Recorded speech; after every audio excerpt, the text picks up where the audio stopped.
All right, hello. Today on this episode of Heart Snacks, we have Eileen Day McKusick, one of my favorite people ever, and you'll see why. Pioneering researcher, author of Tuning the Human Biofield, and founder of Biofield Tuning, and co founder of Sing the Body Electric. She has been researching the effects of sound on the human body and its biofield, which we'll get into, since 1996. Together, we will explore the fascinating relationship between ether, plasma, and the human energy field, and how sound and resonance may hold the key to balancing, healing, and expanding consciousness. Welcome. How are you Hey, doing? I'm really good, Dana. Good to be here with you. I'm so excited to have you. Okay, so first, for anyone that doesn't know, can you define what the biofield is? That's such an interesting question for a lot of reasons. The biofield was first coined, that name, in 1992 by a panel of National Institute for Health scientists. And they wanted to come up with a scientific name for our biomagnetic field. And so they chose the term biofield. And they gave it a definition which I find kind of problematic. And I've actually kind of come up with my own definition at this point from someone who's been really hands-on with it for the last 30 years. And so it's described as a field of energy and information that surrounds and penetrates the human body that is comprised of electromagnetic energies. And then this is kind of the rub with the technical definition, is that it also includes subtle or putative, meaning rumored to exist, energies. And unfortunately, that part of the definition kind of takes it out of science and puts it into woo. And so whether the biofield exists or doesn't exist is a bit of topic of debate. Uh, what I would say after my years of exploring this is that it's your body's electrical system in its entirety.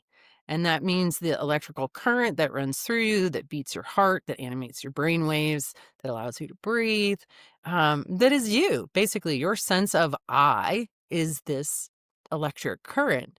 And anything that has electric current running through it has a magnetic field around it. And we all learned that in grade school.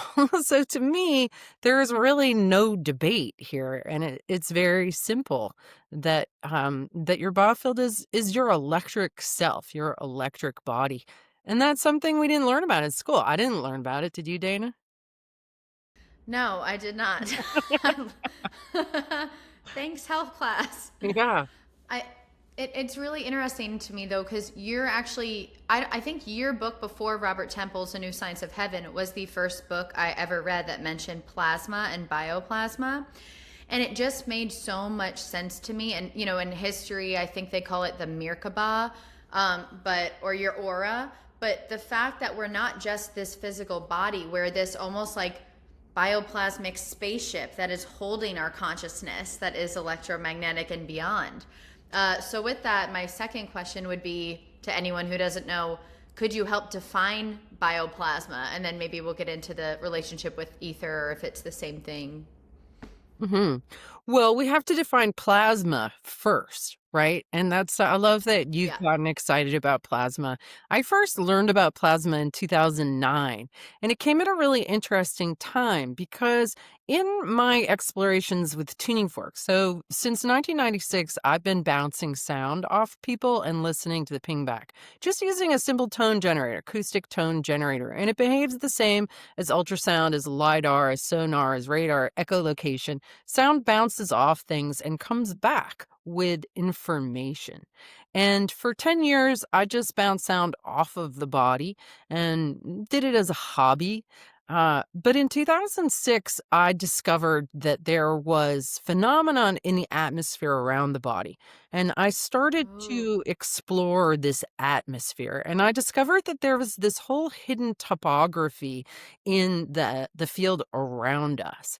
And between 2006 and 2010, I actually mapped this field and I discovered that it had a very specific anatomy and physiology that was the same from person to person. So just like what's inside our bodies is pretty much the same, what's outside our bodies is as well. And what I uncovered was that it was holding our memories and what I perceived as Yes. standing waves. And so I was able to really sort of map the mind. I've come to see the electrical system as our mind, our conscious mind, our subconscious mind, where our memories are stored.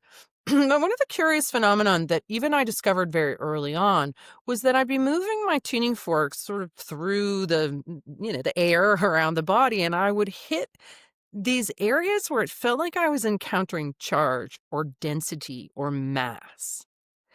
And it would have a resistance to it. And even people who pick up the forks for the first time, if they go moving in slowly, they will have this sort of magnetic interaction where it feels like your fork is being grabbed. It's a really peculiar thing. And one of the big questions that I had was, well, what is this stuff that I'm encountering that appears to have mass? Right? What is it? What should I even call it? And I also discovered that I could move the mass with my tuning forks. That a vibrating tuning fork, like I invented this process I call click, drag, and drop. There, I'd click on the area of resistance with my tuning fork, and I would drag it to the midline of the body, and then drop it there. And then I go back, and that resistance was gone, and then it would sound louder and more robust in the midline. So I also wondered, like, what law of physics is determining that I can actually move this stuff? Like, it was so Yeah. perplexing to me.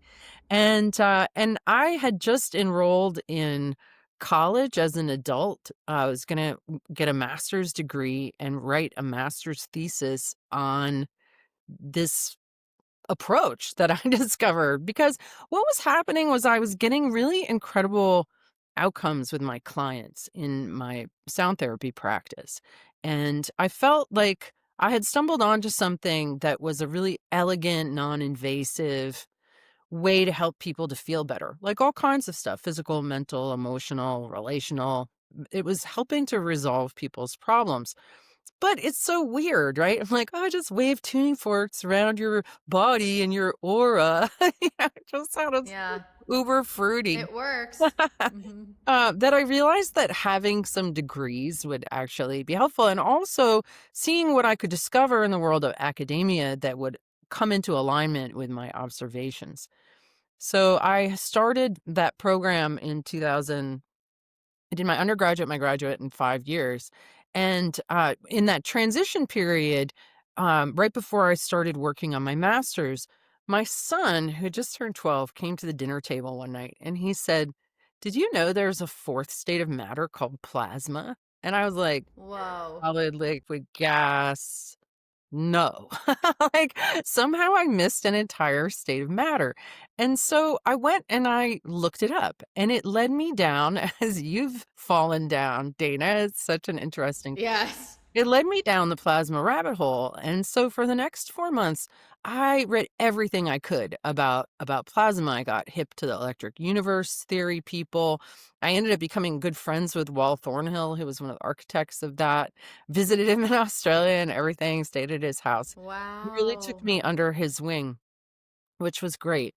Uh, and I became so enchanted with it. Like, I'd spent many, many years reading self-help books. And and even though I'd spent decades and thousands of dollars and I tried all these health approaches, like, I was not healthy, I was not fit, I was not rich, I was not happy. I like, none of it worked, and it left me feeling like there was something wrong with me, right? And this is something that I think a lot of people can relate to. Uh, so the last self-help book I ever read, the self-help book to end all self-help books, was actually not a self-help book at all, but Donald Scott's book, The Electric Sky. And in Oh. that book, he just really paints this incredible picture of a cosmology of light and connection, as opposed to the cosmology of darkness or black holes, dark energy, dark matter, entropy. Like, it's like a cold, winding down, separate billiard ball kind of world that we've been kind of put in our minds, right? And even though we don't realize that that cosmological story informs us, it actually really does. And discovering that everything was plasma, everything was electric, everything was connected. And I realized that the same energy that was powering the sun and the stars was also powering me, that it was all one light. And it was a way for me to reconcile the sort of spiritual notion of all is one with this sort of scientific framework that we'd grown up with where everything is separate. And I was like, oh, this like marries everything together. And this cosmological story we've been told is false. And the light is hidden and the truth is hidden, right? So finding plasma to me was like waking up to the light that I was looking for that I didn't even know that I was looking Ooh. for. And I had this very visceral experience of feeling like the song of the universe ringing in my cells and really just feeling that illuminated connection to all that is.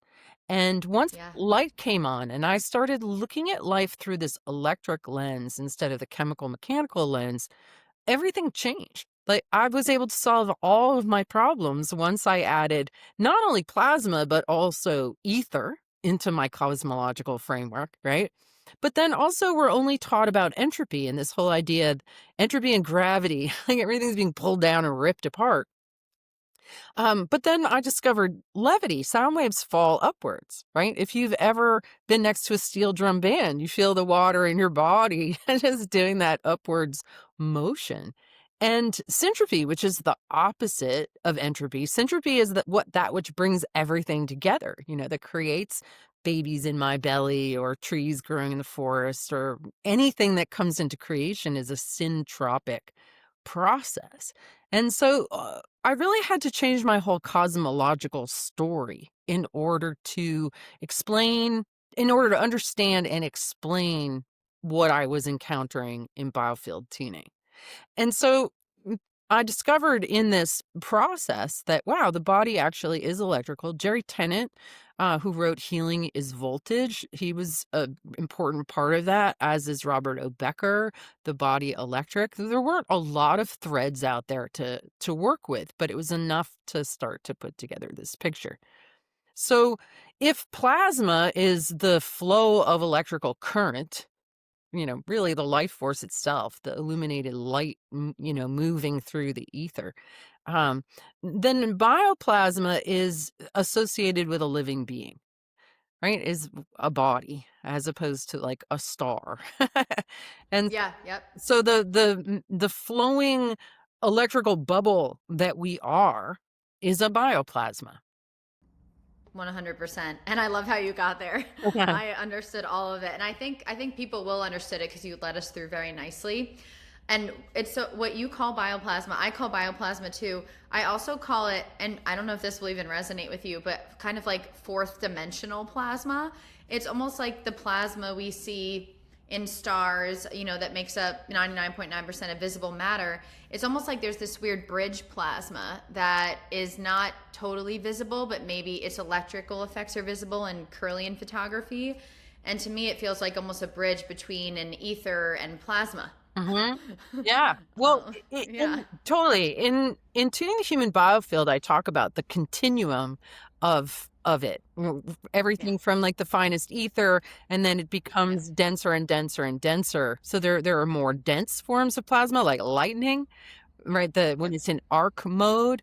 But even our upper atmosphere is in what's called dark current mode until we get some coronal mass ejections, and then that adds more electricity, and then it goes into what's called glow mode or northern Hmm. lights.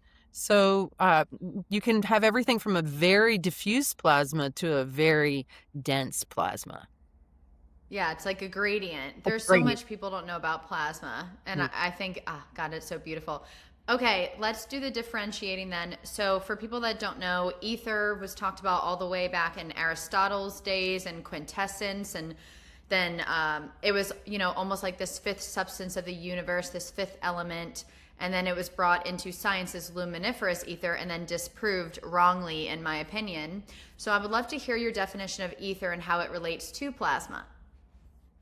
Well, I would say that ether is the luminiferous ocean of clear light. It's the fundamental substrate of this realm, and that when current moves through it, in the beginning was the word, right? So that all of a sudden you have a ripple of movement, which creates a waveform up and down, positive and negative charges, the one dividing into the two, and the flow of energy between the two is what is plasma, or turns into visible light. So essentially Interesting. everything is waves in the ether. Whether we call it light or sound or music or geometry, everything is patterns and waves in the ether, and is fundamentally spun ether or spun light. I know that we're told that an atom is 99.99% empty space, but I would volunteer that it's 100% empty space, and that Oh, yeah. solidity is simply an artifact of our perception, that our human vehicles slow down all of this so that it appears to be solid, but fundamentally it's kind of like a hologram or being on a holodeck. It really is all just light. And ether turns into plasma, which precipitates down into gases, which precipitates down into liquids, which precipitates down into solids, but it's all made of the same stuff. That's what I always say. It's like, so what I call plasma, I say it's the expanded definition of plasma. I just call it a living ether that's in many different gradients, and then I call like third dimensional plasma or plasma. We're saying the same thing, but what you're saying that's really interesting to me is the pattern of spun ether or spun light. It kind of reminds me of like the mythology of the weaver and the grandmother spider, and the feminine weaving the fabric of the universe. And with that and our perception, I'm curious how you can make a connection, which I know you can, when you're healing the biofield with your tuning forks. That almost heals a certain perceptual conscious filter we have, which must change how we're seeing this outside ether. Can you maybe speak on how healing yourself can change how maybe you view reality? From a Biofield tuning perspective, what we're looking to do is improve the signal to noise ratio in your electrical system. And when we've been under stress or we've had trauma, any flavor of trauma at any age, it puts noise or static into our signal. And that stops us from perceiving what is out there with clarity. If somebody suffers from fear or anxiety, it creates like a double beat in your whole system, which makes the filter that you're perceiving reality through obstructed. And so, what this work does is it helps just get the noise out of the signal. It helps get the current of energy flowing through your body with strength and clarity. And we all know the difference between being clear and coherent versus being fuzzy, incoherent, uh, fractured, right? A lot of us got pretty broken by our lives. And so it's sort of like looking at life through like a dirty, broken mirror, right? And we're not seeing the potential truly of what is there. We all know that we have the potential of greatness. Like, this is something that the tuning has really revealed to me, that when we do get the noise out of the signal and we do strengthen the harmony that's underneath, because we're all designed for harmony within, harmony without. That's our factory settings. That's how we're built. But our culture corrupts the signal a lot. Our childhood traumas corrupt the signal a lot. But underneath, people do know that they have this potential for greatness. And what I found is that even though they know it, they don't believe it. Right? So we've been taught to not believe in ourselves, to not believe in the North Star that we might have been given, and the perception that every single person really that I've ever worked on, Dana, is great, brilliant, beautiful, amazing, gifted in Yeah. really specific ways. But you can't get to that if you're fractured and there's lots of static going on. Okay, brilliant. So I'm someone with a lot of trauma, and I'm curious, just for anyone who's listening, just for an experiment. My biggest thing that I still deal with is that I have to put in effort for love, or I'm not worthy of love. So even though I really believe in myself and this plasma stuff, and I know that I'm worthy of love, there's this weird subconscious belief that creeps into my relationships. And I find this with a lot of people that study spirituality, where I just feel like I find myself putting in effort or thinking someone's going to leave me right away when that's not necessarily the case because of my history. How would you recommend maybe working on that with your approaches? Mhm. Yeah, so that's what I would call a wiring issue. Energy flows along established pathways, just like water flows along a canal. So that's the canal that's dug through your system. Is it easy to dig another canal? No. Digging canals is really hard. Yeah. It's a lot of work. I think that Yeah. there's a lot more work involved in true deep healing Mm-hmm. than people Yeah. realize that there is. Yeah. That we're not just healing our own traumas and dysfunctions and poorly laid canals. We're, this has come from generations ahead of you. Your parents were probably dysfunctional. Their parents were probably dysfunctional. Um, our culture is wildly dysfunctional. Like, it's a big freaking mess. And I think that in our generation, we have so many tools available to us now, right? I know so many people in my generation who are doing the work. They are Yeah. digging the new canals. But it's a real, like, roll up your sleeves and kind of get in there for the long haul and be really patient with yourself. And the fact that under stress, you're going to go down those pathways. The first step is just what you're already doing, which is just observing it. You're like, I know I'm Yeah. worthy of love, but my nervous system keeps having reaction due to Yeah. my previous inputs that of something other than that. And that's the sort of thing that biofield tuning can actually really help with, because we're able to Yeah. get into the subconscious mind. We're able to find where those beliefs were formed. And it's so interesting because in the process of exploring the field and finding these stuck spots, they can be traumatic memories, but they can also be beliefs. And people will Yeah. cling to their beliefs energetically more strongly than anything. It's a really Wow. interesting thing that we do, that we're like, that's my self identity, that's me, and I have to hold on to that belief. Um, so we can really literally go into the architecture of your mind, find exactly where that belief was formed. What age are you? 3, 4, maybe somebody left when you were a particular Yeah. age, and then maybe somebody left again, and Mm-hmm. so we find those specific memories, those thought forms, those structures in the field. They become like lenses that Yeah. if your field surrounds you, which it does, then it is a lens through which you view the world. So you're viewing the world through every experience you've ever had and Mm-hmm. every belief you've ever formed. And so we can really actually rewrite that code, release those stories, reprogram it.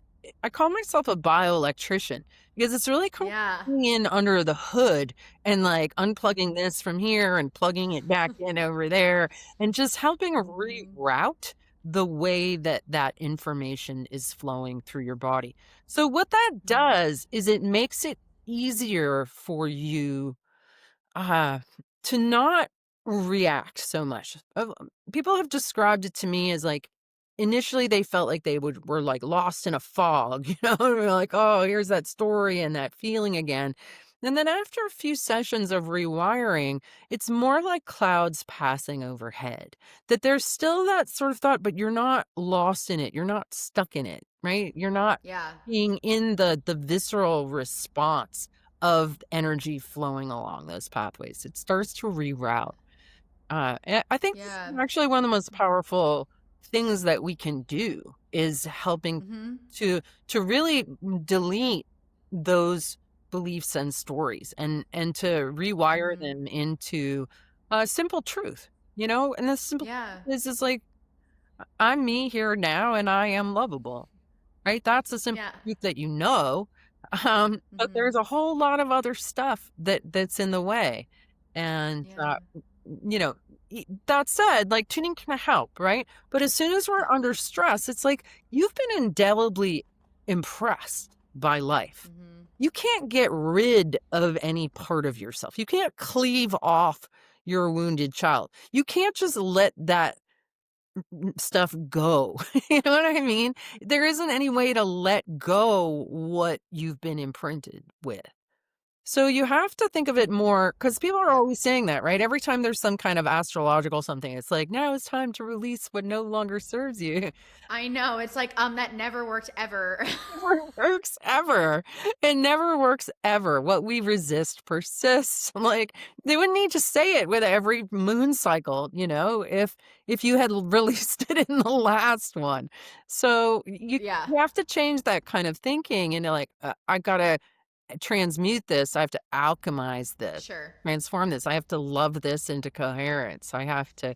consciously embrace and rewire this, to move it, not to get rid of it, but to change it. Yeah. Yeah. No, I mean, and it completely to me relates to this plasma or this biofield. It's like these knotted energies. It's like, yeah, you can't just like zap it and make it go away. Like, we're not a sorcerer in that way, but you can kind of like untangle, transmute, make the strings more flush into your system. That's kind of how I see it. And I think it's so important for you to say, and this is why I love metaphysics, not necessarily spirituality, is because it is never a quick fix. People have to put action into changing, and I'm way better than I was 5 years ago, and I still have some time to go. I'm still digging the canal, and and the tuning forks actually really work. I have 3 of them, and I had a biofield tuning session a few years ago. But the truth is too, you have to keep working at it. You have to use supplemental things, and it's up to us at the end of the day. So Hmm.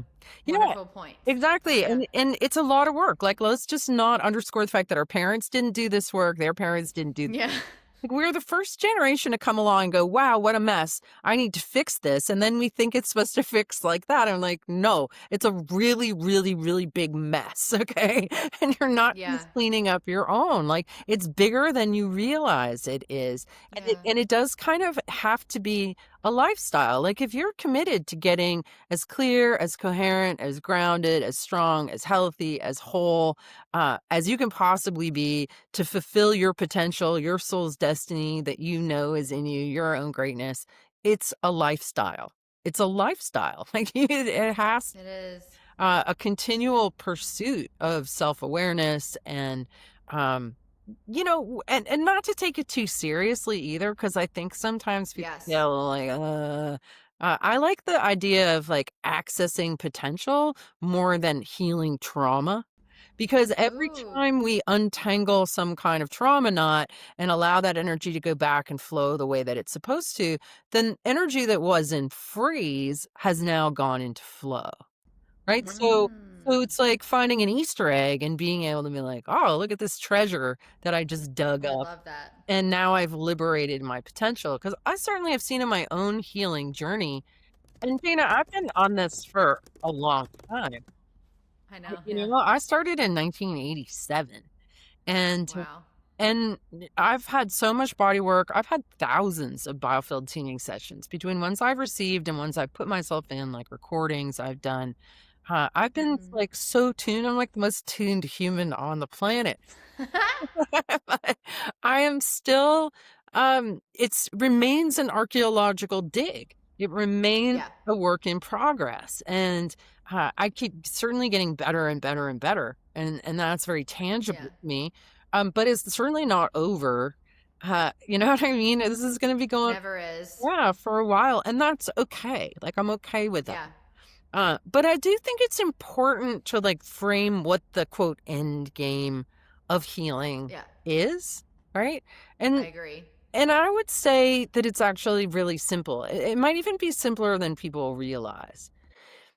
It's making your cup of coffee or whatever your breakfast beverage is, like, so good, and drinking it out of a mug that Mm. you love, and making yourself or finding yourself a beautiful breakfast, and enjoying every bite, being grateful the fact that you have teeth, that you can Mm. chew. It's appreciating the way the light is coming in the window and hitting the bookcase.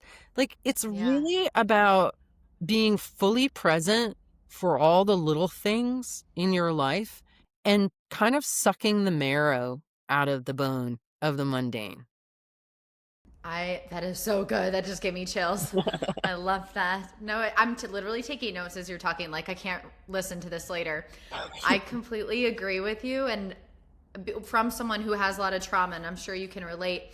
And I've only been working on this for 5 years, but I quickly feel like I realized, oh, this is going to be like my whole life. I'm healing things, and things always come up, and there's new triggers, and the deeper you go, the removing layers of the onion, and I realized like, okay, I can't just be obsessed with healing my whole life. Like I have to have fun. I have to not feel shame for every time I make a mistake. And I think the key to that, which is kind of what you're saying, is like play, presence, gratitude, and just like, yeah, living, experiencing life, and then healing, but also like self-compassion, and knowing that even the most famous people, I think, behind closed doors are working on themselves. I don't care what anyone else says. So it's so great you're transparent about that, because we need to tell the truth. Yeah, we need to tell the truth for sure.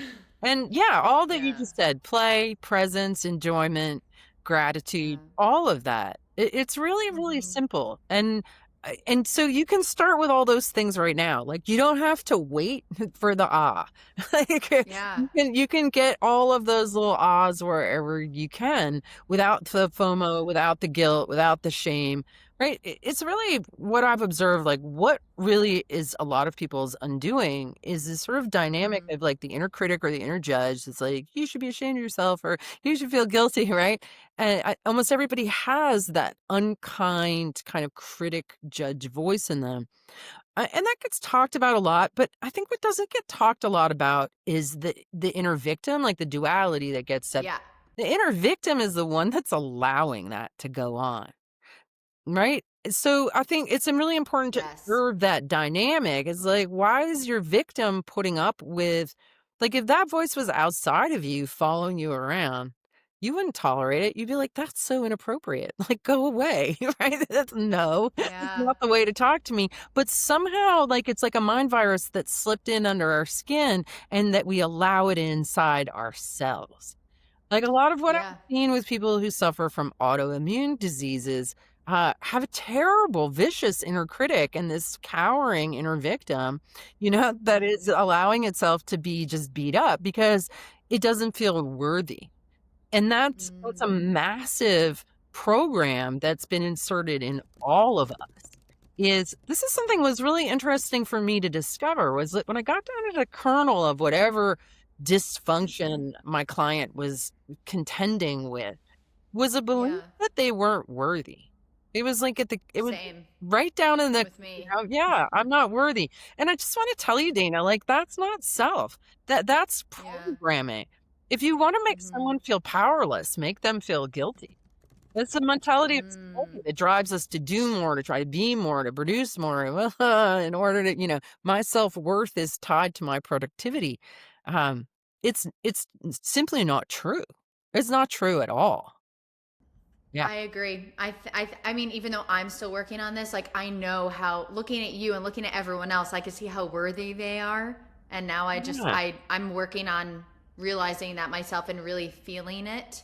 And what you're saying, I think, is so important with the inner victim, because that does get pushed aside a lot and no one really talks about that. Yes, like there's an inner critic, but even in my mind, and me and my therapist are working through this right now, and I'm sure people can relate. I learned that being helpless got me attention. It made me seen. It made me validated. So I have to rework this. I'm not a helpless child who is starved of love. I am a powerful adult. And like as I transition to that identity, there's almost this crazy fear of death that comes up from my inner child and inner victim, thinking, oh, well, we would die if we weren't helpless as a kid because that was our only way of getting love and help. So I have to retrain my mind and say, we're an adult now. We're not going to die if we turn into an adult, if we become powerful. So there's this crazy tension subconsciously with stepping into your adult power and choice and leaving the helplessness behind. It almost feels like a ego death or something. I don't Yeah. know. Yeah, for sure. For sure. And, Yeah. and that's an important point to bring up because we get attached to these structures, the inner critic, the inner victim. Like this has been your MO, that there's a reason why you're holding on to it. There's a reason why you're holding on to the victimhood, why you're not finding a way to stand up within yourself and be like, this is just a peaceable, kind place. Like, all the pieces and parts of me, like everybody's gonna be kind and funny and cool and good friends. And that's it. Like everything else is unacceptable. And it takes a lot of courage and a lot of self-worth to declare a domain of a peaceable kingdom or queendom within yourself. Yeah. Right? It means really stepping into sovereignty, into a personal power, and that does require the death of some part of you that's been identifying with victimhood. Yeah, I agree. Okay, well, speaking of that, before we get into the music stuff, I have a few questions just with yourself. With all this said, what is some of your favorite practices daily you do? I've created a whole bunch of different systems and maps.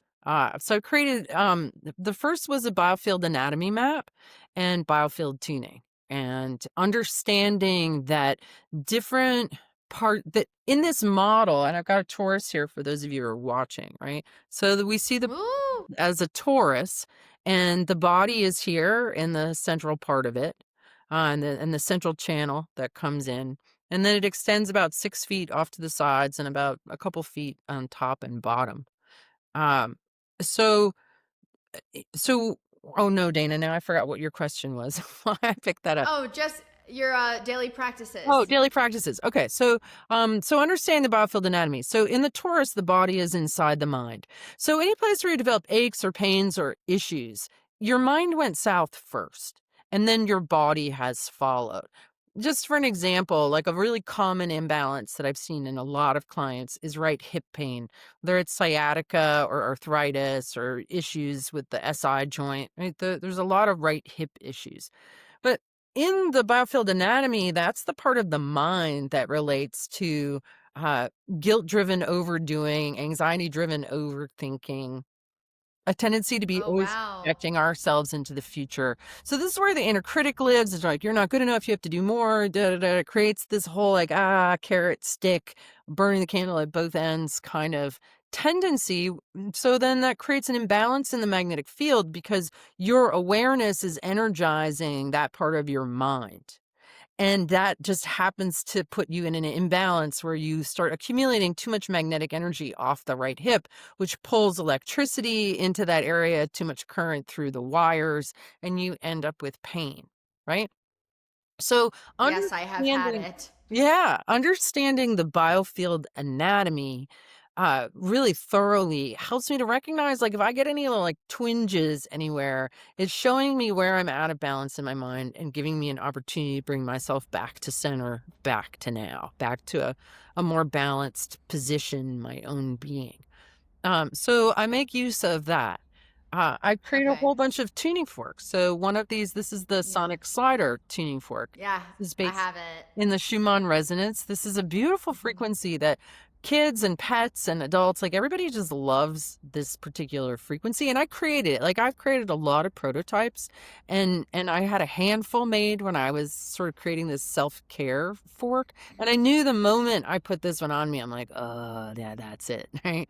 So Yeah, it's great. yeah, so I make use of this. I use it just about every day in some capacity Hmm. or another. Um, I also created a system called the stabilizing statements, which is going to be coming out in book and map form next year. Ooh. Finishing up some editing on it this morning. Okay. And this is a series. So the in the biofield anatomy, the map speaks to the imbalances on each side. The stabilizing statements are statements that help to stabilize either side.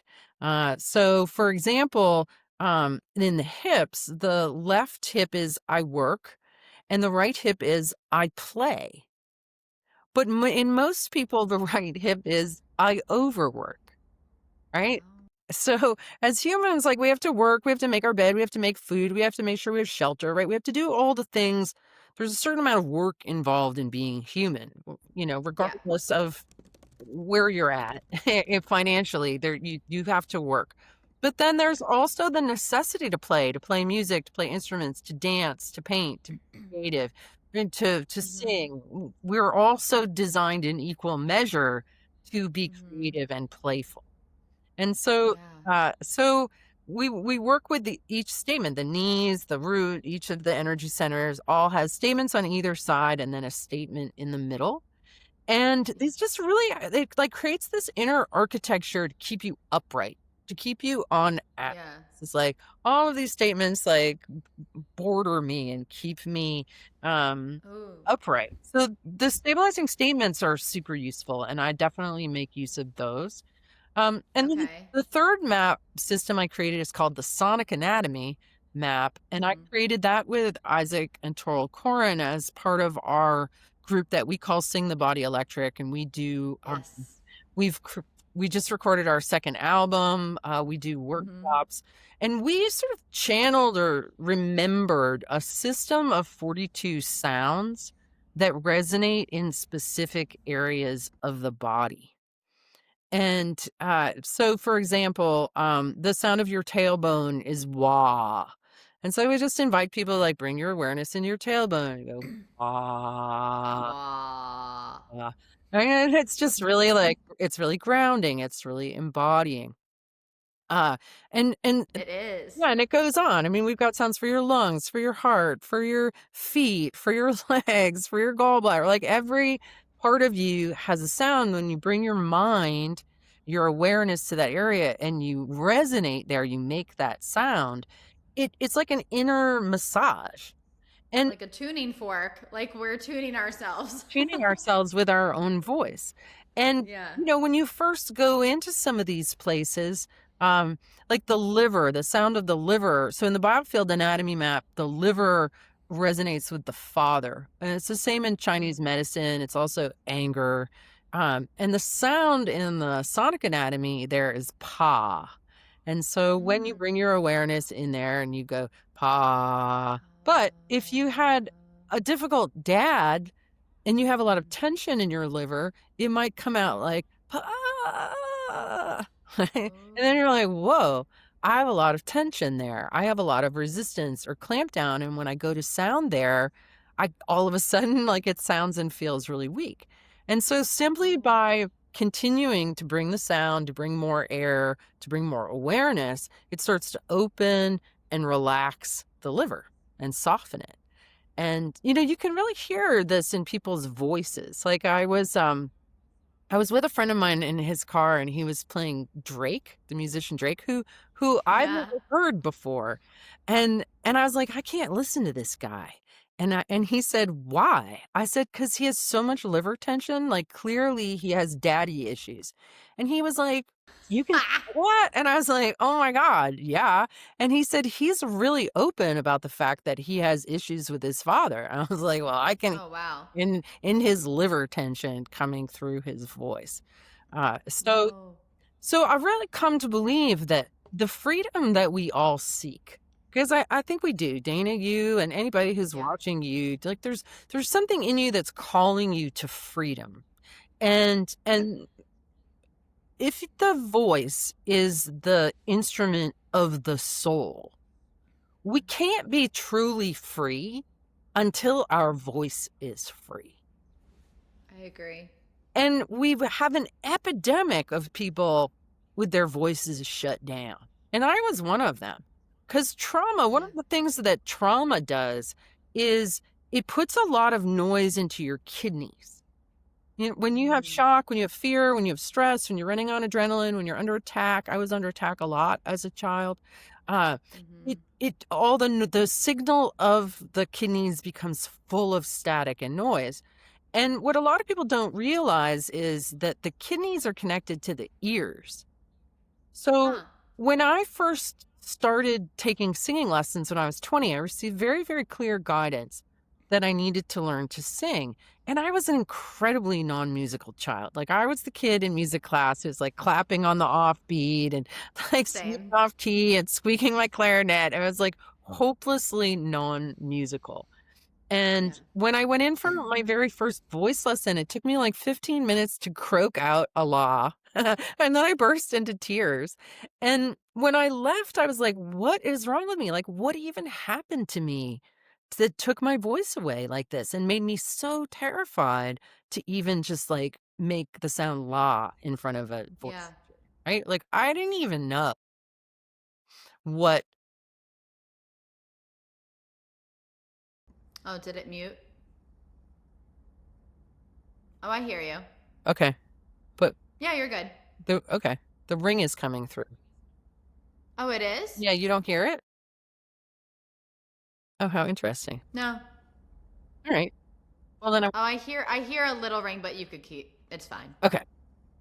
Yeah. Um, Okay, La, and you didn't know what it was that made that yeah, not I come through. didn't understand, right? So this led me into this journey that went on for decades of trying to learn how to sing and trying to feel comfortable singing in front of people, because I think many people have this, like, you're afraid you're going to be heard, or like someone's going to hear me singing. Yeah. And that's why we'll maybe sing in the car. God forbid anyone would hear you. Um, Mm-hmm. anyway, I had 7 voice teachers in 7 years, and the first 5 told me that I was tone deaf and that I'd never be able to sing. And Wow. luckily for me, I'm really stubborn and persistent. So I kept going. But then I went to massage therapy school in 1995 and started to understand just like how much tension and trauma was in my body. I went through a Yeah. series of Rolfing. I started getting acupuncture, and all of that started to settle down the noise in my signal. And then I got my first set of tuning forks in 1996, and it was the C major scale. And so what I did was I held each tuning fork when it was vibrating up to my tragus of my ear, and I hummed. And I was able to find each note, the resonance of each note, by humming. And by the time I got to my 7th teacher, she was like, you can hear and sing fine. So if anybody is listening to this and you think that you're tone deaf or you've been told that, it's not true. Don't listen. Don't listen. You just have a lot of noise in your signal. I'm going to guess that you had a lot of trauma, scary Mm, stuff that happened to you that just threw all of this interference into your perception. And it's yeah. remediable. But what doing the Sing the Body electric work is really kind of a fascinating journey that I didn't expect, where we started Mm-hmm. off by creating all of these tones, and then we created what we call tonics, which are melodies of tones. Because it's one thing to sit around and tone, like you had no trouble going wah with me, Yeah. wah, right? Okay, I can do that. But to make the jump from toning to singing a song, like that's a big step. It's a really big, and it's not the easy step to make. So we created these tonic songs that are like a half step in between. And it's really Mm. easy to sing these tonics. So we made our first album Ooh. last year, where we just kind of introduced all the tones, made it for people to sing or tone along with.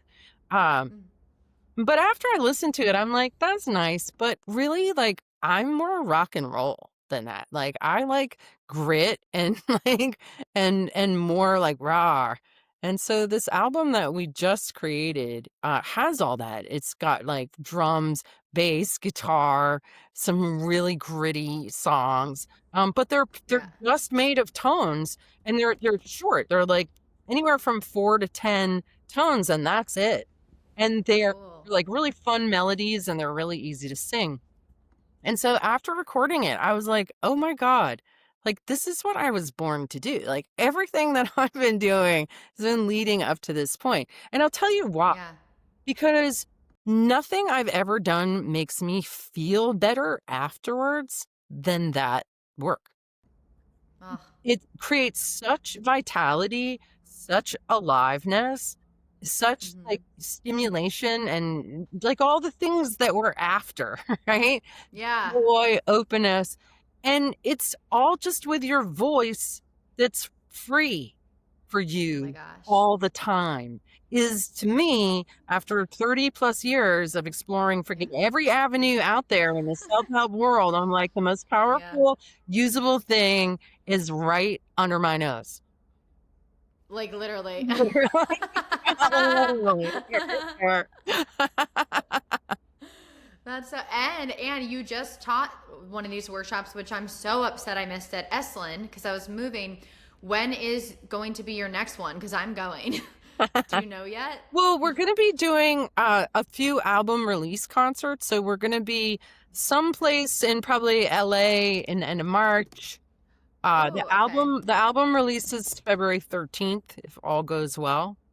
Okay. It looks like we're going to be performing at Confluence, which is something you should definitely come to, Dana.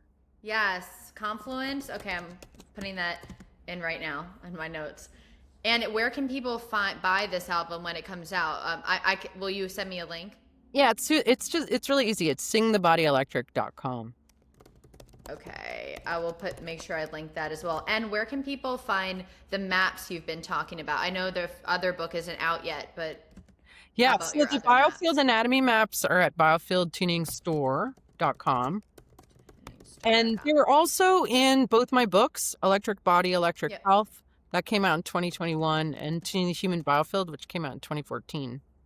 So they're in Yes, there. those are great books. Yeah, and they do a really deep dive into plasma, ether, the biofield. Like if you're like, oh, I want to know more about this, um, Yeah. they're really easy reads. They're also both on Audible. Okay. Yeah. Okay. They are very easy reads, everyone, because I literally read them in a few days and they're so good. I have to learn how to make easier reads myself. um, okay. Everything you're saying is amazing. Do you have time for a few more questions? Yeah, definitely. Okay. Okay. So, I'm going to kind of bring it in a different direction. With all of your work, and I'm curious, this is a two-pronged question. Have you had yourself any anomalous experiences with maybe other beings of consciousness, or a awesome experience with plasma you want to talk about? And I'm curious also, like, what you think these other beings are, because I feel like you're like me, where you have a more positive view on it than most people. So I want to shine light on that. Hmm. Well, working with sound, even though biofield tuning is pretty clinical, Yeah. it works with a map, it has a very standardized approach. But when you work with sound, you can't help but enter into the shamanic realms. And because there's so many overtones and undertones, more subtle aspects of reality can become perceptible. I remember very early on when sort of first started developing this protocol, I was working with a woman who's a fellow healer, and I had just painted the walls of a new office, this beautiful ivory color. And I was at her feet and I looked up at her head, and beyond her head, I saw what looked like a very large Native American man in a loincloth with one feather, like, kind of almost stereotypical. And I was like, oh my God. I said, you have an Indian guide with you. And she said to me, oh, the great big fella, he came back with me from Arizona. And I was like, what? Oh my God. I'm like, she had a perception of that as well. It was the first time I'd ever seen anything like that. It really kind of blew me away that I was actually perceiving something like that. I know. Yeah. Yeah. After that, I had another incident with seeing a recently deceased father of a client who was had died in a terrible accident. He was like on their way to their house on Christmas Eve, and somebody crossed the yellow line. And so that, was so unexpected. And it had only been a few months prior. And I'm in Vermont, where there's a certain kind of character called a woodchuck. Like, kind of just down home Vermonter kind of fellow. And he was so like that. Like, I saw him and he talked to me. He's like, what the hell are you doing in here? Yeah. So I was just relaying to her, I'm like, your father is here and this is what he's saying to me. And she's like, oh my God, that's like exactly the sort of thing he would say about me lying here with tuning forks being waved over me. Um, so things like That's that. cool. Yeah, so dead people started showing up a bunch, but then after a while, I was like, you know what? I don't want to be a medium. Like, this is not my job. Like, I'm supposed to be explaining the science of all of this. Like, I don't need to be Yeah. channeling dead people for people. So I feel the same way. yeah, so I just kind of put up a boundary around that, and every once in a while, if it's really necessary and important, then that'll come through. Like, I was just working with a friend whose 3-year-old son died 5 years ago. It Oh. was his birthday. It was his seventh, what would have been his seventh birthday. and I gave her a tuning and he showed up. A- Oh. And like not as a kid, but like as an adult, but it was there energetically, and I felt him and she felt him. And like in a case like that, it really felt like this is the door that I'm happy to open, and it Totally. healing for her to, because she was feeling him. And then when I said that, she was like, oh my God, that you were making Mhm. my experience more real. But then I've Yeah. had other strange things with like dragons and baby dragons Same. and perception Same. of things like that, which I'm like, that just looked and seemed and felt so real to me. I saw a dragon, I swear to God, and I know this sounds like crazy to most people. When I moved to Portland, I looked out in the sky. It's dark as night, and there's like this grayish black looking dragon just like gliding across the sky. I was like, "Hello?" Like what? I was not on drugs, nothing. Like I'm very sober. Anyway, yeah, it's weird how these things we see, yeah. Yeah. Yeah. So, there's also the inner shamanic realms and the sort of perception in your mind's eye when things come in very Yeah, that's what it clearly was. that seem very real. There's a lot. Yeah. Anything can happen in this work. It's one of the things that I really love Yeah. about it, because I'm really one of those types of people that gets bored super easily. And if something isn't Same. snappy and grabs me, I'm like off to the next thing. And I am too. yeah, and as of in just a few months, it'll be 30 years that I've been working with tuning forks, because I have never Wow. gone bored. I never ever gone bored. Every time I pick them up and work with them, or work with a new client, or start exploring different things, they teach me new Mhm. things. They show me new things. Um, Mhm. every session I do with someone is like a tiny adventure. We don't know what's going to happen, what's going to be unveiled, Mhm. what's going to resolve. And so it's really been, I'm so fortunate to have fell into this particular rabbit hole, and so Yeah. happy to just keep going in it and going where sound takes me, because it Yeah. everything that I learned about the tuning forks then kind of fed into this album that we just created. And that the Yeah. combination of the tuning forks from the outside and the voice from the inside is such an incredible, simple, elegant way to raise our energy levels, clear our signal out, feel more alive and healthy. Dana, Mhm. before I discovered plasma, I mean, I Yeah. I had terrible digestion. I had gas, bloating, stomach aches, heartburn Yeah. constantly. I had chronic mid back pain. I was always running on adrenaline. I had a lot of inflammation. I was kind of overweight.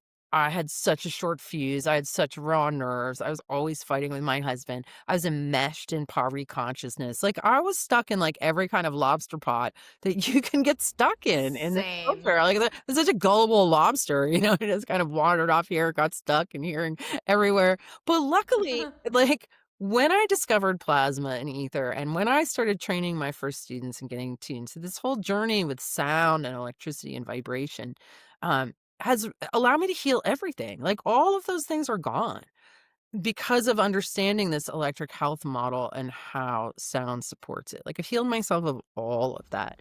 I'm Yeah. 57 and like complete, knock on wood, You're completely great. healthy. Yeah. Yeah. Yeah.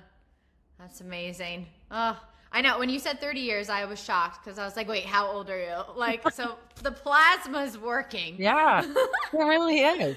It really is. Yeah. It's really like the I feel that. the what is it called? The fountain of youth is within you, and it's Yes. illuminated. It's the illuminated current that flows through It's the your body. The plasma. plasma. It's the I mean, no one even knows what electricity is. Electricity is plasma. I mean, lightning is literally plasma. It's the ether, it's the plasma, it's the light. It's all the same Yeah.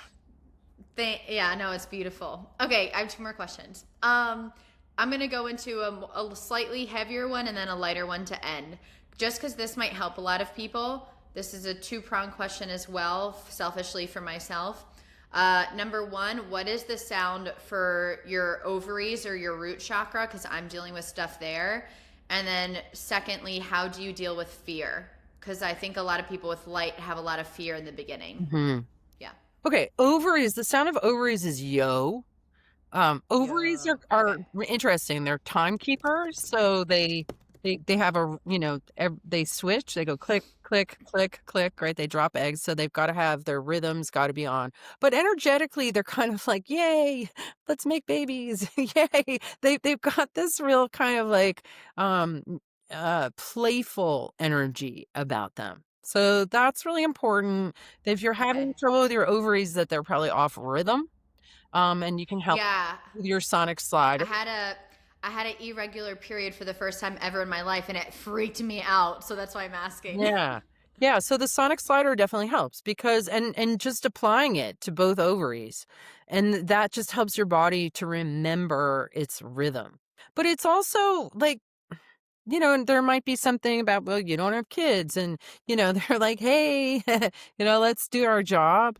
Um, Ugh, if there's some kind of probably. really, Dana, everything is mind.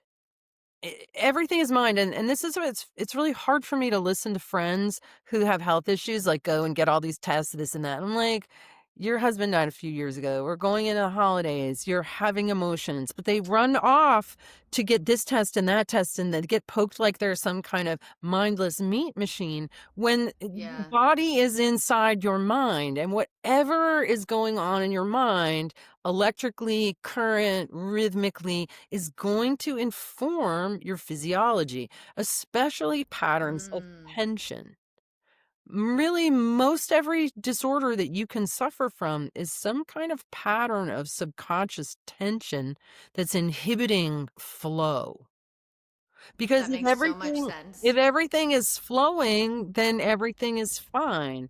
But when we pull in or clamp down or resist or numb ourselves or won't go there or aren't listening, then the body starts to have to speak it because the patterns of tension are becoming more and more. Mm.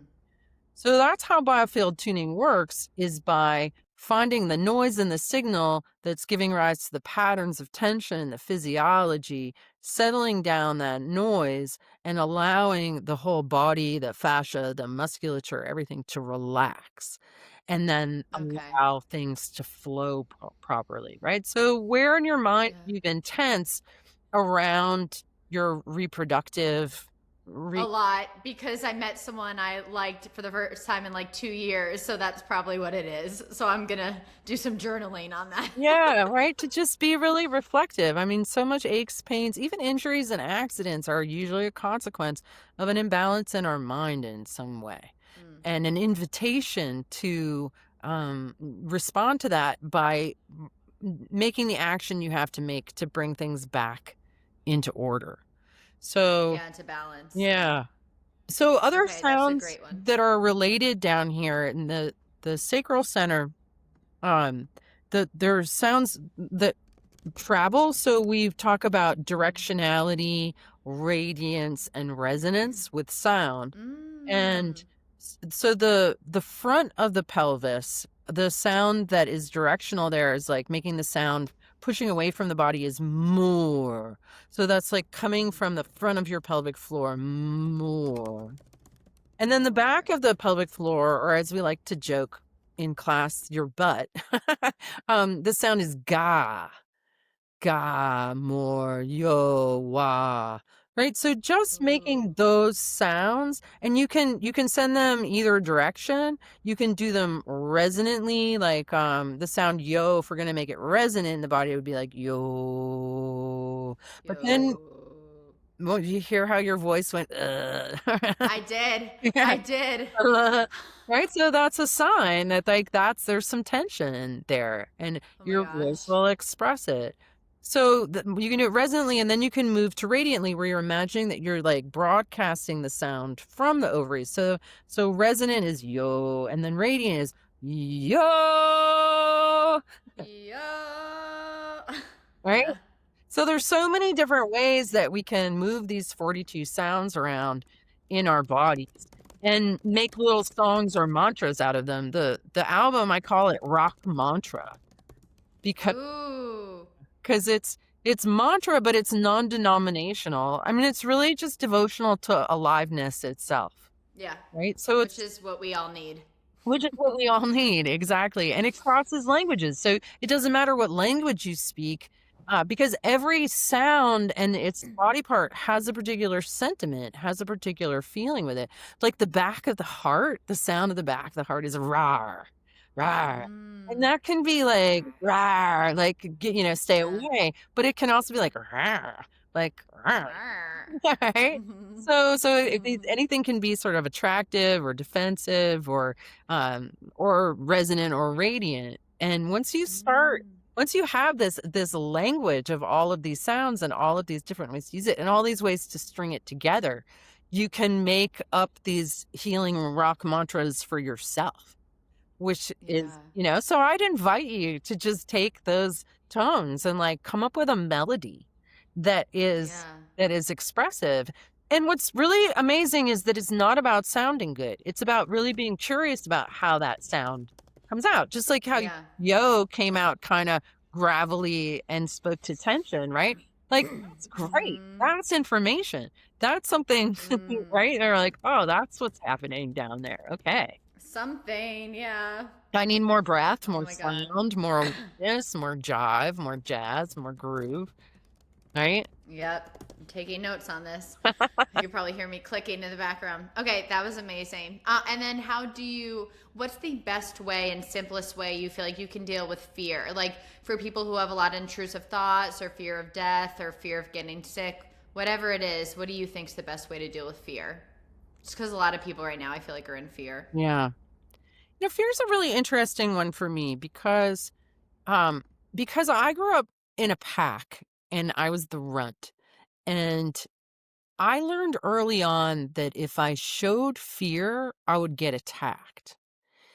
And so I learned to really suppress fear a lot. And I would say that I experienced myself pretty much as fearless. I traveled around the world by myself between the ages of 18 and 20 backpacking. Um I I've thrown myself into many things. Um I never really even recognized fear in myself. And what's so interesting Huh. is that when I was learning the language of vibration, right? Because part of this journey with tuning forks was listening to overtones and undertones, and I was in a memory and realizing that every single emotion produced a very specific waveform that I could hear in the overtones and undertones. And the very first emotion that I identified was sadness. And you think, well, how the heck did you do that? But if you and I were listening to a sad song, I wouldn't have to tell you, Dana, that the song was sad. You'd be like, duh. I mean, like I can tell the song is Yeah. sad, right. So it was the same way with like the emotions in the human body. Not only the human body, but like plants and animals. I discovered that there's this whole universal language of vibration that all of nature speaks in. And so I identified sadness and anger and frustration and remorse and like all of these different the tonal language of emotion. But one of the last ones that I identified is one of the most obvious ones, and that's fear. And I Mm. remember that I was working with this woman who was pretty overweight. And as I'm in each of her energy centers, I hear this do-do-do-do-do-do-do, like this pulsing quality.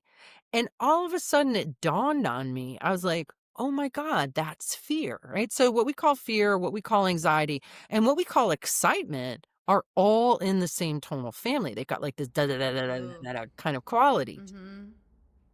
And Yeah. and I was like, I can't believe that it took me so long to hear that, right? But we can only recognize in another what we recognize in ourselves. And I had trained myself to not feel fear or to not Yeah. identify with it in any way, shape, or form as a survival tactic. And so, um, at that time, I was in college. I was working part time doing landscaping, and I was out weeding under some rose bushes. And my husband had done this big job and for a big company, and then they weren't going to pay him for 90 days. And so I was like, how are we going to pay our bills if that check isn't coming? And all of a sudden, I was like, oh my God, I'm running fear. I was like, I recognized it in myself. I was like, wow, I had no idea that like that's fear, right? Um, so I would say that like having been really terrified of singing in front of people, I faced that fear down and now I lead sing-alongs, right? Yeah. So Whoa. I I I think that one first of all, you have to be able to recognize the fear. You have to really feel it and know that you're having fear about something, right? Yeah. Because there's probably other people like me that just suppress that and don't even know that it's Yeah. um but then also like I think the invitation in life is always to grab the bull by the horns and wrestle it to the ground. It's you can tell yourself stories of victimhood, of fear, or you can feed that all, or you can find a determined part of yourself that's like, I'm going to overcome this. I'm my husband put me on his Ducati when we were at track day one day, and, uh, and I was terrified. I was absolutely terrified to get on this big motorcycle and race it around the track, and, I had my husband on one elbow and my son on the other, and they put me on that bike, and they were like, "Go." I'm still overcoming my fear of going fast on a Yeah. around a track, right? It's pretty terrifying, but Well, I'm that's, yeah. I'm willing to suck. I'm willing to feel the fear and do it anyway. And yeah.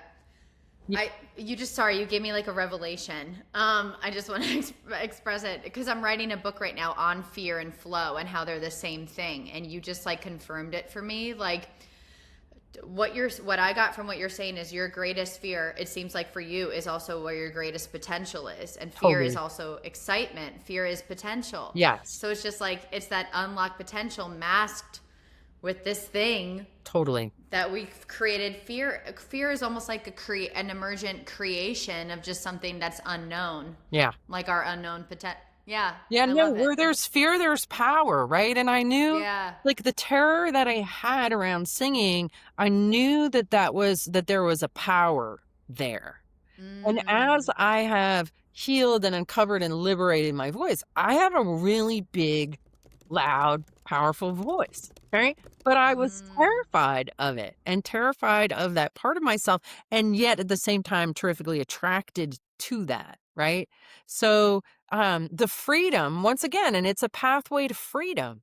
It's like, oh, Yeah. here's an opportunity. Here's a pathway. Here's a place where power might live, or there's some kind of Easter egg on the other side of this that I'm gonna Hmm. courageously move towards instead of away Hmm. from with curiosity and courage, Yes. right? And determination, and also a willingness to be a fool. Like, I think that's Yeah. really important is that Yes. in order to confront my fear of the motorcycle, I have to be, I'm like at the top of my game and the stuff I'm good at. So it's hard for me to go and be at the bottom of the rungs I know. track, right? I'm like, oh, Yeah. and with singing, I didn't have any Hmm. experience. So I had Yeah. to be willing to have experiences that might have been a little uncomfortable in order to become experienced, right? Yeah. So Yeah. so you have to be willing to be an idiot or Yeah. uncomfortable, at least uncomfortable Hmm. in the process of confronting and overcoming a fear. And then you feel so great Yeah. on the other side. So it's totally worth it to go through that I agree. effort. But if you're going to wait for the fear to go away, you won't get anywhere. There's always Never. because there's excitement there too, and we don't want that to go away. Yeah. Ah, I love it. This is really helping me. This is a great talk. Okay, well, so the last question I always ask everyone, and maybe you've said it, but we're just gonna see what channels through you, through the plasma, through the ether. What is something that you could tell our audience that comes up when you think of the words candy for your soul? What is something that you think is candy for their soul that you Hmm. could say? So this comes back to that pleasure with ordinary things.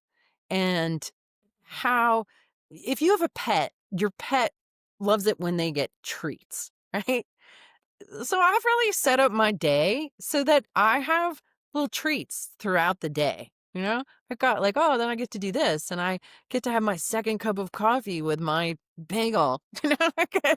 I get to do this when I get home. Yeah. Get to, and all in healthy moderation. So I think that you can set up your day so that it's got treats throughout it, and because I think people tend to flip flop between austerity and overindulgence. And right, that all or Agree. nothing, like teeter-totter thing. And certainly I Yeah. used to do that, but then I discovered it didn't work. And so I've learned to walk the what I call the pleasure path, the middle road, Yeah. where everything is good. Chocolate croissant, thank you very much. Cocktail, Yeah. sure, I'll Same. have that. I'll have a burger. Yeah, all the things, right? To allow myself the pleasure without guilt of everything I love and master dosage, timing, the ability to metabolize whatever it is that I want, to know the exact amount that I can metabolize perfectly and suffer no ill effect. Uh, Yeah. right? So, Yeah. I I live agree. my life like that, and nothing is wrong, Yeah. nothing is bad, nothing is off limits, nothing induces Yeah. guilt. I have no Same. trouble giving myself little treats here and there. I don't feel guilty about Mm-hmm. anything. So I think that just the ability to live your life guilt free, and Mm. right, and let Yeah. everything be in a way um sweet for your soul. Now, obviously, Candy. Yeah. yeah, it's easy. It's really easy to go overboard, right? I was going to Yeah. write a book on how it took me 30 years to master moderation, but I'll teach you how to do it in 10. Go. It's such like an That's great. topic. Um, but it's important to realize, like, finding that sweet pleasure path of the middle way, takes some falling off the sides here and It there. does. And that's okay. Yeah. And you just get back up and you're like, okay, next time, when your body says, I don't need another bite of cake, listen to it. Like, stop there. Yeah. Don't keep going, right? Try to remember to do that. And then you do, and you get better Yes, a and better and balance. better and better at keeping yourself in balance in that middle way. And it all Yeah. becomes, like like a treat. Like it's Mm-hmm. so grateful to just wake up, because I don't know if this happens to you, but I was talking to Yeah. my son's girlfriend the other day, and we're like, sometimes I get excited going to bed at night because I get to wake up and have a cappuccino. I do too. I do with oatmeal. I'm on a weird oatmeal kick, and I wake up now at 5 a.m. excited, racing. My brain's racing. Oh, I get to eat more oatmeal. It's so weird. But yeah, it's these little things, Dana. Do you know what I mean? Like, I think our culture tries to make us feel like it's something bigger, or, that there's like Yeah. somehow. I'm like, no, it's about No. really enjoying your oatmeal in the morning, if that is where you're Yeah. at, Yeah. and washing the Just the dishes mundane. with reverence and presence and appreciation Yeah. of how the light is coming in the window and how well Mm-hmm. this soap works. Or, it's just Yeah. all these little things that Yeah. if we can just really immerse ourselves fully in them, there's a satisfaction that comes from that. Yeah. Yeah, I mean, maybe I don't know if you can relate to this. I will say I am my happiest when I'm eating a buffalo chicken sandwich from Charlie's Grilled Subs. It's like $11 on my couch watching reality TV for like an hour. Just that hour of just like fun. Yeah, fun. And I Yeah. think that the way that our culture has gone, especially since COVID, it's like, fun is almost a dirty word. Enjoyment or pleasure in the spiritual or health realms is like some kind of dirty word too. And I know. we just need to lighten up and enjoy more. Because, I think not so to be a too. bummer, but I heard something that was really upsetting to me and very Yeah. consuming, which was that my mother-in-law, who lives in Eastern Kentucky, could not get any honey to make the canned goods that she makes because all of the bees in her region had died, Oh, right? that's crazy. It's crazy. So there is like a slow Oh, environmental collapse is happening. The birds, the bees, the insects, like there's been a lot of people no. talking lately about how there's so much less birds and bugs than there used to be. That's So, true. right? So we don't know how much time we have left with the realm being as it is. And it's Yeah. easy to let the media corrupt your mind and make you hate on the Ugh. world, but it needs your love, like, I agree. not your hate, not your scorn, not your corrupted programming from the media, but your heart, your soul, your loving attention, because it's precious. Yeah. I agree.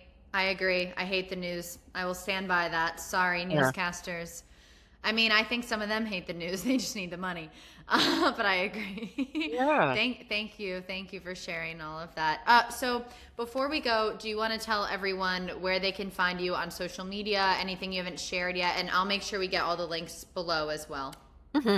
Well, there's a lot of stuff at biofieldtuning.com, so you can understand more of what biofield tuning is. We train people. We've trained over 4,000 students and practitioners around the world. I have a team of 10 really excellent teachers. It's a Perfect. great, fascinating vocation. It's endlessly Mm-hmm. enriching, and you learn so Mm-hmm. much about yourself, about others, and you get to be bathed in coherent sound all day, which will Woo! definitely make you more coherent. So we have online and in-person classes. We also have a directory of practitioners. If you'd like to have a few sessions, you can go look up and see if someone's near you. But we also, because Aether exists, we can do all of these remotely as well. Yeah. So they don't have to be Mm-hmm. in person. Um, Okay. I have my own line of tuning forks. My tuning forks are probably twice as expensive as other tuning forks. They're made from an alloy that no other forks are made out of, that I developed specially. They sound worlds better than cheap forks off. They do. So please don't Yeah. buy cheap forks off Amazon, because they're just junk. They're not sound healing tools. Like, my forks are sound healing instruments. They're precision Yeah. crafted, made in America. Just, if you They're play great. guitar, you'd rather have a good guitar than a crappy guitar. So that's what Mm-hmm. they are. They're like the good instrument of tuning forks.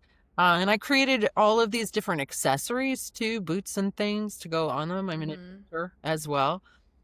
There's also a whole library of recorded sessions that I've created. Okay. So I had a very busy practice. I was in the middle of nowhere in the mountains of Vermont, like poor rural conservative area, and even Mm-hmm. no sign on my door or anything. And my practice became completely full. And then Tuning the Human Wow. Battlefield came out, and people were suddenly contacting me from all over the world. And my practice just became so busy I couldn't manage it anymore. Yeah. And so I started doing live broadcasts, and then I realized that I could actually just do recordings. Yeah. And so there's all kinds of recordings there that you can listen to. They're a combination of education about the biofield, about what's going on in the underlying realms of why you have thyroid issues, for example. That's Mm-hmm. one thing. And then coaching, and then it's sort of sound assisted. So they aren't, if people are looking for, like, I just want to listen to tuning forks for half an hour, that's not what I do. It would be Got it. massively boring for me to just sit around and bang on forks. So primarily I'm an educator, secondarily I'm a coach, and thirdly I do sound assisted adjustments. Got it.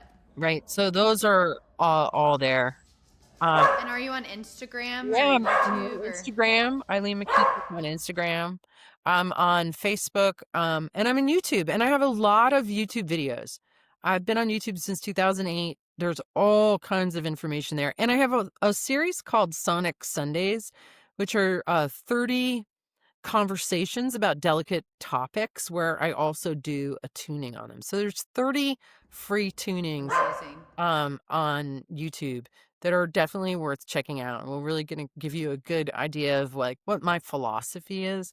Because, like you were saying, Dana, like, plasma became a door that led to all this other stuff. Yeah. And I'm very much like a generalist, and look at a lot of things.